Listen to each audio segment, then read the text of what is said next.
مشرقی اور مغربی لندن میں کرونا وائرس کے کیسز میں ایک بار پھر اضافہ ہونے لگا۔ خصوصاً ایشیائی اکثریت والے علاقے اس وائرس سے زیادہ متاثر ہو رہے ہیں۔ صورتحال کی سنگینی کو دیکھتے ہوئے حکومت نے مقامی سطح پر لاک ڈاؤن کا فیصلہ کیا ہے۔ اسی پر دیکھتے ہیں بیورو چیف یو کے غلام حسین آوان کی رپورٹ۔ مشرقی اور مغربی لندن میں کرونا وائرس کے کیسز میں ایک بار پھر اضافہ۔ ایشیائی اکثریتی علاقے کی آبادی اس سے زیادہ متاثر ہو رہی ہے، جس کی وجہ سے حکومت نے مقامی سطح پر لاک ڈاؤن لگانے کا فیصلہ کر لیا۔ برطانوی وزیر صحت میٹ ہینکاک کہتے ہیں ان تمام علاقوں میں لاک ڈاؤن کیا جائے گا جہاں کرونا وائرس کے کیسز بڑھ رہے ہیں۔ انہوں نے کہا حفاظتی انتظامات پر کسی قسم کا سمجھوتا نہیں کیا جائے گا۔ میٹ ہینکاک نے کہا حکومت نے یہ فیصلہ لیسٹر سٹی کونسل کی رپورٹ پر کیا، جس میں بتایا گیا تھا کہ 23 جون تک 2 ہفتوں کے دوران لیسٹر میں 944 مثبت کیسز سامنے آئے۔ انہوں نے کہا لیسٹر میں 2 ہفتے کے لیے لاک ڈاؤن کیا جائے گا، تاہم حالات کے مطابق اس میں تبدیلی بھی کی جا سکتی ہے۔ سیکرٹری صحت نے کہا گزشتہ 10 دنوں میں فیکٹریوں، اسکولوں اور ملازمتوں کی جگہوں پر ٹارگٹ ایکشن ناکافی ثابت ہوا۔ اس کا مطلب یہ ہے کہ سخت اقدامات کی ضرورت ہے۔ سماجی فاصلے سمیت وائرس سے بچاؤ کے لیے متعارف کرائے جانے والے قوانین کی خلاف ورزی انتہائی افسوسناک ہے۔ جو لوگ قواعد و ضوابط کی خلاف ورزی کر کے وائرس کے پھیلاؤ کا سبب بن رہے ہیں، ان کے خلاف سخت کارروائی ہونی چاہیے۔ غلام حسین آوان، 92 نیوز، لندن۔ ناظرین، اسکاٹ لینڈ حکومت نے بھی لاک ڈاؤن کی پابندیاں نرم کرنے کا اعلان کر دیا۔ حکومتی پروگرام کے تحت 15 جولائی تک صورتحال معمول پر آ جائے گی۔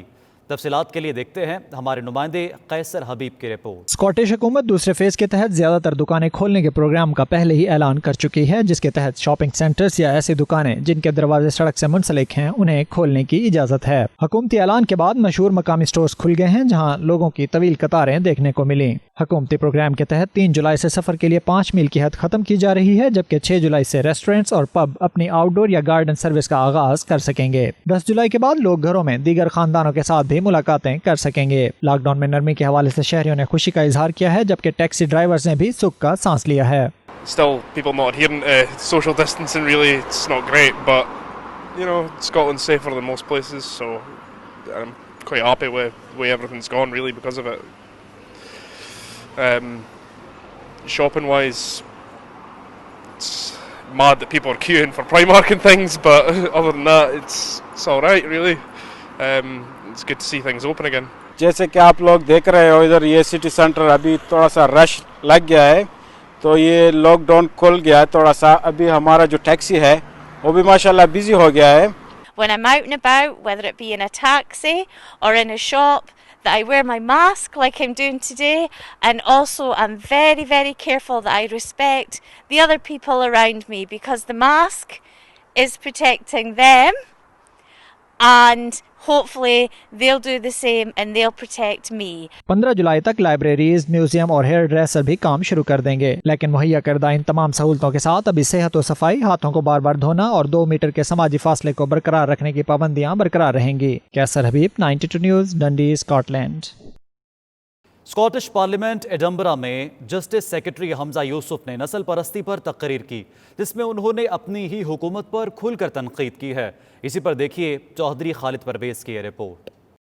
دنیا بھر میں بڑھتی ہوئی نسل پرستی نے دنیا کی بڑی طاقتوں کو سوچنے پر مجبور کر دیا ہے۔ اسکاٹ لینڈ کے دارالحکومت ایڈنبرا میں اسکاٹش پارلیمنٹ نوجوان ممبر اور جسٹس سیکرٹری اسکاٹ حمزہ یوسف نے نسل پرستی کے حوالے سے کھل کر تقریر کی۔ ان کا کہنا تھا کہ اپوزیشن اور حکومت کا ایک دوسرے پر تنقید کرنا بہت آسان ہے، نسل پرستی کے حوالے سے سب کو مل کر سوچنا چاہیے۔ We need from you is action, and for you to be anti-racist by your deeds. Don't just tell us how you are not a racist. I take that as a bare minimum. You must be anti-racist. حمزہ یوسف نے اپنے ساتھی ارکان کی توجہ دلائی کہ high court کے تمام سرکاری اداروں کے ڈائریکٹر جنرل سب سفید فام ہیں۔ Why are we so surprised when the most senior positions in Scotland are filled almost exclusively by those who are white? Take my portfolio alone. The Lord President, white. The Lord Justice Clerk, white.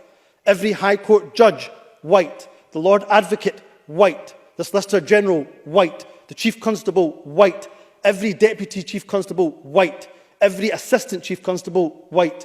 The Head of the Law Society, white. The Head of the Faculty of Advocates, white. Every Prison Governor, white. حمزہ یوسف پہلے health secretary بھی رہ چکے ہیں۔ وہ جارحانہ انداز میں اپنا موقف پیش کرنے کے حوالے سے جانے جاتے ہیں۔ اسکاٹش پارلیمنٹ میں جسٹس سیکرٹری حمزہ یوسف نے اینٹی ریسزم کے حوالے سے تقریر کرتے ہوئے کہا کہ ہائی کورٹ کے جج white, police chief white, health minister white, غرض کے تمام اداروں کے جو ہیڈز ہیں وہ وائٹ ہیں۔